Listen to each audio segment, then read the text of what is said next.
নমস্কার বন্ধুরা, আমার চ্যানেলে সবাইকে স্বাগত। আশা করি সবাই ভালোই আছেন। আজ আমি আপনাদের কাছে কাতলা মাছের একটা সুন্দর ও সহজ রেসিপি নিয়ে এসেছি। দেখুন, কাতলা মাছগুলোকে আমি প্রথমে ভালো করে ধুয়ে নিয়েছি। এবার এতে আমি হলুদ আর নুন মাখিয়ে নিচ্ছি ভালো করে।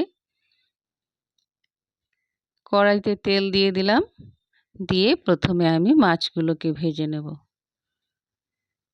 একঘেয়ে সর্ষে বাটার পেঁয়াজ দিয়ে এ ধরনের মাছ খেতে খেতে কখনো কখনো এই পাতলা ঝোলটা খেতে দারুণ লাগে। করে দেখবেন, ভালো লাগবে।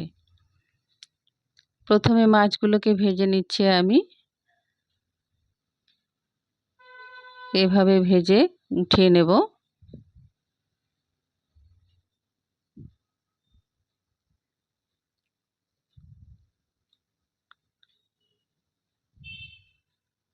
আর মাছ ভালো হলে তো কথাই নেই, ঝোলটাও দারুণ সুস্বাদু হয় খেতে, এর ধরনের পাতলা ঝোল।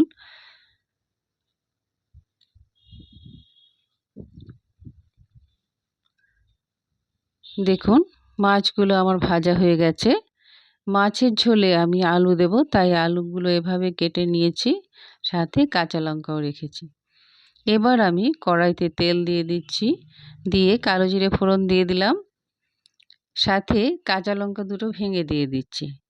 এবার প্রথমে আমি এর মধ্যে আলুটাকে দিয়ে ভালো করে ভেজে নেব। স্বাদ মতো নুন দিয়ে দিলাম। আলুটা ভাজা হতে হতে আমি এদিকে একটা বাটিতে 2 চামচ টক দই নিয়েছি, সাথে একটু চিনি দিয়ে এটাকে ভালো করে ফেটিয়ে নিলাম।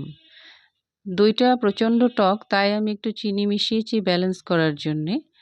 আর এদিকে একটা মশলা গুলে রাখছি।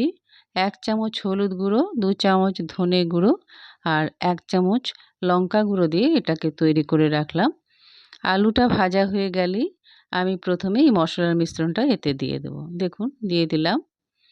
দিয়ে আলুটাকে মশলার সাথে ভালো করে একটু কষিয়ে নেব। মশলাটা ভাজা ভাজা হয়ে গেলে দইটাকে দিয়ে দিচ্ছি।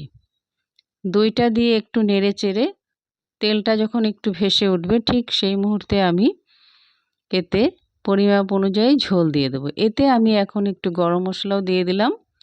এই দেখুন, পরিমাণ মতো ঝোল দিয়ে দিচ্ছি। দিয়ে এবার আমি মাছগুলো দিয়ে দিলাম, সাথে আমি কাঁচা লঙ্কাও দিয়ে দিলাম, আস্ত কাঁচা লঙ্কা কটা দিয়ে দিলাম। এবার এটাকে ঢেকে দেবো ভালো করে আলুগুলো সেদ্ধ হওয়ার জন্যে। আমার ভিডিও আপনাদের কেমন লাগে অবশ্যই জানাবেন। এভাবেই আমার সঙ্গে থাকুন। সবাই সুস্থ থাকুন, ভালো থাকুন। ধনেপাতা কুচি ছড়িয়ে দিলাম। তৈরি হয়ে গেছে আমার এই কাতলা মাছের ঝোল। আবার দেখা হবে পরের ভিডিও।